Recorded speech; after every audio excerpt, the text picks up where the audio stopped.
Oi, gente. 32 milhões de pessoas não votaram no primeiro turno.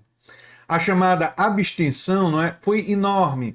Isso significa que tem muitos votos aí que vocês podem virar para Lula e eu vou falar sobre isso nesse vídeo, em mais um vídeo da lista de vídeos virar votos para Lula. Então vamos lá.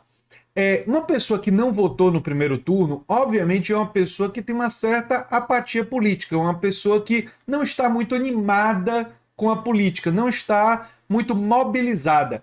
Então, o primeiro ponto, a primeira coisa que você tem que fazer ao conversar com uma pessoa assim é perguntar para ela o que é importante para ela, porque vai variar para cada uma das pessoas que não votaram. Para uns, pode ser o salário. Para outros pode ser a situação da falta de investimentos nas universidades, para outros pode ser problemas na área de saúde, para outros pode ser uma questão de segurança. Cada uma dessas questões você vai ter que levar uma argumentação um pouco diferente. Vamos supor que a pessoa esteja preocupada com a questão do salário mínimo, seja uma pessoa de baixa remuneração, recebe pouco, recebe um salário mínimo, e, portanto, nesse caso, você tem que levar para ela que acabamos de ficar sabendo que o Paulo Guedes tem um plano para desindexar, que eu vou explicar o que significa, separar o salário mínimo da inflação, o que significa que a inflação pode continuar subindo o preço de tudo, a carestia dos produtos, né, os produtos ficando cada vez mais caros, enquanto o salário fica congelado. Ora, uma pessoa que ganha um salário mínimo pode olhar para isso e dizer: peraí, eu tenho que votar contra esse governo. E aí você traz a informação sobre Lula, uma das principais promessas de campanha de Lula, que, aliás, mais do que promessa, foi uma coisa que o governo Lula fez. Quando Lula governou o Brasil, nos 2 mandatos, foi aumentou o salário mínimo acima da inflação. Ora, para uma pessoa que ganha salário mínimo ou que tem o seu salário calculado em cima do salário mínimo, essa é uma notícia fundamental que pode motivar ela a ir à urna votar. Mas como eu disse antes, você precisa conhecer o eleitor, saber o que motiva aquele eleitor e saber mexer com o emocional daquela pessoa. Perguntar, por exemplo, como foi a pandemia para esse eleitor? Perdeu alguém durante a pandemia? Conhece alguém da sua família, amigo, conhecido de trabalho, colega, ex-colega da faculdade, alguém que você conhecia, por qualquer que seja o caminho, na igreja, no local de culto, que venha ter falecido por causa da pandemia? Ora, aí você tem muitos argumentos. Você pode mostrar que estudos recentes indicam. Eu errei em vídeos anteriores, eu falei que eram 300 mil, mas não, 400 mil vidas poderiam ter sido salvas no Brasil se não fosse o absurdo que foi a postura do governo Bolsonaro durante a pandemia. Você pode mostrar isso com dados. Isso saiu, inclusive, no Senado Federal. Estudos diversos demonstram que muitas vidas poderiam ter sido salvas. O que significa que o governo Bolsonaro, quando defendeu imunidade de rebanho, quando o governo Bolsonaro foi contra o distanciamento social, foi contra o isolamento social, quando o governo Bolsonaro brigou com prefeitos e governadores, contribuiu para que as pessoas morressem. Se a pessoa tem um episódio desse na família, nos amigos, nos conhecidos, isso pode mobilizar ela a sair da apatia, sair desse lugar de não querer participar.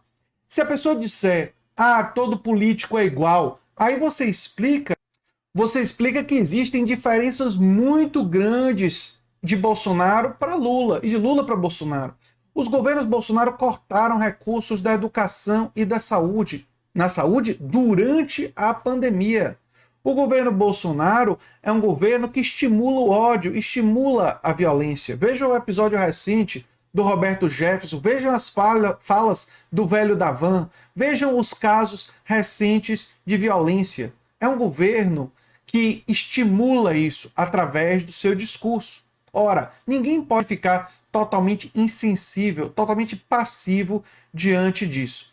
E se a pessoa falar de corrupção, aí você tem um argumento poderoso. Se ele falar do mensalão ou do petrolão, diga, você sabe do bolsolão? O orçamento secreto foi inicialmente vetado pelo Bolsonaro, só que o veto foi mantido.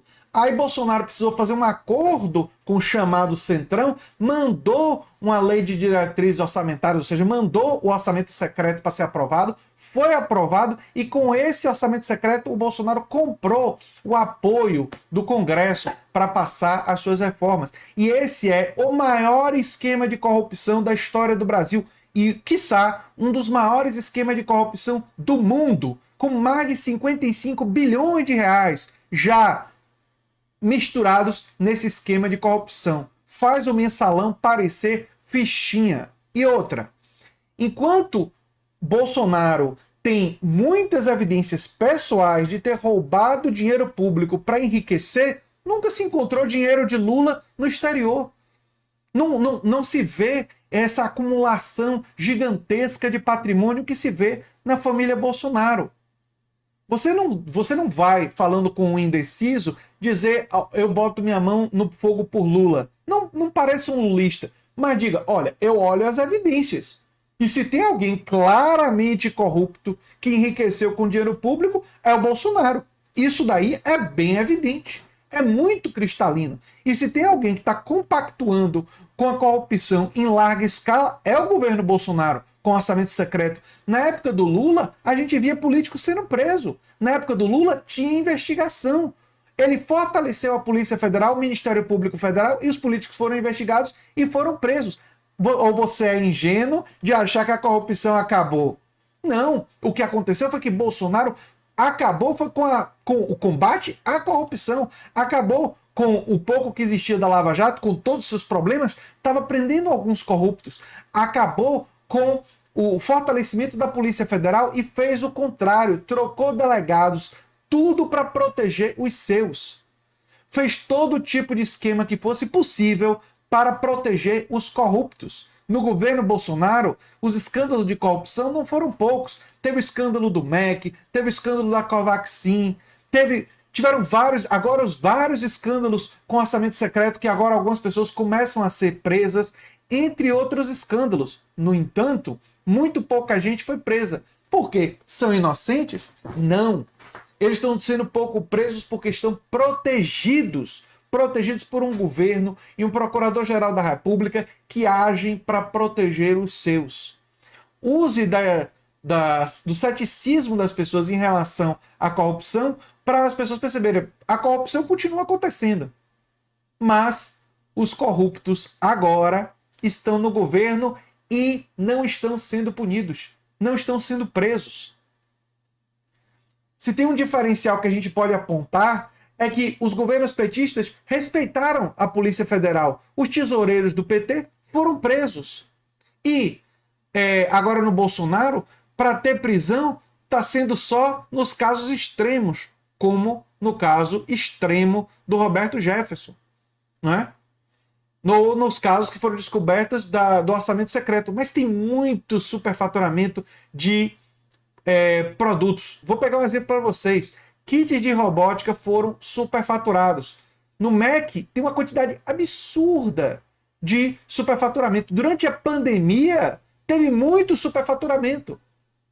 Muito superfaturamento. O orçamento secreto tem uma cidade que teve mais procedimentos de retirada de dente do que tem cidadãos nessa cidade do interior do Brasil. E é claro que foi superfaturamento, é claro que foi roubo do dinheiro público. Então, gente, vocês têm argumentos de sobra. Vocês têm que descobrir, conversando com as pessoas, o que é que mobiliza elas, o que é que tira elas da apatia. E aí, utilizar o argumento que ataca justamente aquilo que pode mobilizar ela a fazer um voto contra Bolsonaro. Sua prioridade é convencer as pessoas que o governo Bolsonaro tem que acabar. Bolsonaro nunca mais. Isso é fundamental na estratégia de convencimento desses indecisos. E traga, sim, realizações do governo Lula, Luz para Todos, que levou energia elétrica para cidades que nunca tinham visto, Minha Casa Minha Vida, que deu habitação a milhões de brasileiros que não tinham até então habitação, a expansão do ensino universitário, que colocou milhares, milhões de pessoas das classes mais baixas nas universidades. A valorização do salário mínimo que ajudou milhões de brasileiros a saírem do mapa da fome. E agora nós estamos com 33 milhões de pessoas passando fome no Brasil. Argumentos não faltam, mas com as pessoas que não votaram no primeiro turno, vocês têm que descobrir o que é que move cada uma dessas pessoas e aí usar os argumentos adequados para aquela pessoa. Personalizar os argumentos. E vamos nessa, porque nessa eleição dá para virar ainda muito voto. Eu sou André Teixeira Jacobino, canal Nova Máquina do Tempo, e a gente se vê em breve em outro vídeo.